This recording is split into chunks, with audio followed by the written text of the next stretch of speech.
dapat cerita dari orang tua saya maupun simbah-simbah saya bahwasanya baik sekali jamu itu kalau diminum, apalagi untuk anak-anak muda.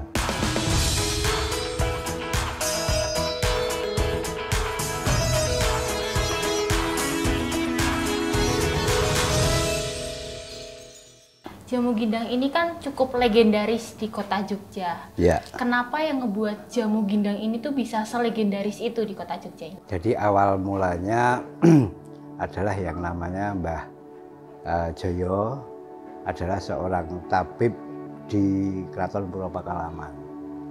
Namanya dulu Joyo Tan Genggang namanya. Habis Mbah Joyo itu hanya melayani dari keraton saja. Belum boleh jualan untuk umum. Kemudian setelah Mbah Joyo sekitar tahun 25-26 lah itu, kemudian diteruskan oleh adiknya yaitu Mbah Bilowo. Itu juga belum boleh karena dia sebagai abdi dalam itu hanya melayani pihak Keraton Pakualaman saja. Nah, setelah sekitar tahun 30-an itu diteruskan adiknya yang namanya Mbah Puspomadyo. Itu baru boleh jualan untuk masyarakat umum. Nah, kemudian lokasinya dulu tetap di sini, cuma pakai meja saja. Nah, kenapa dulu namanya Joyo Tan Genggang? Nah, ini istilahnya Tan Genggang itu kalau bahasa Jawanya tidak renggang, tidak ada jarak antara kita dengan pihak keraton maupun dengan masyarakat, itu ada biar dekat terus gitu. Makanya namanya Joyo Tan Genggang dulu. Nah, setelah Mbah Puspomadyo itu namanya Tan Genggang dihilangi, jadi Genggang saja, cuma Genggang saja sampai sekarang. Nah, kemudian tahun sekitar 60-an ini ide bapak saya, karena bapak saya itu adalah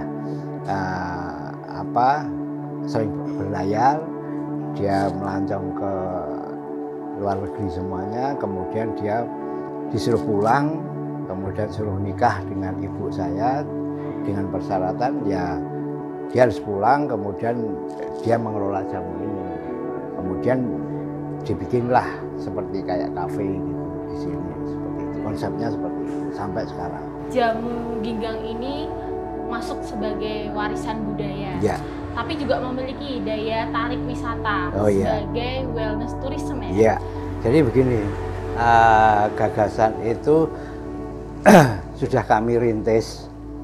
Jadi sebelum dari dinas, kalau dari dinas itu hanya penyuluhan, kemudian kita pameran-pameran. Tapi saya sudah menjalin hubungan kerjasama dengan orang-orang Jepang, Prancis, kemudian dengan waktu itu dengan Thailand. Dia bikin paket. Nah, paketnya itu turis itu diajak datang ke sini, kemudian proses jamu, bikin jamu, kemudian nanti hasilnya dia bawa atau dia bisa diminum juga. Nah, itu sudah lama kami jalin seperti itu. Jadi dari hubungan kerjasama itu sehingga memiliki daya tarik wisatawan itu tadi ya Mas, jadi orang-orang berkunjung ke sini. Baik.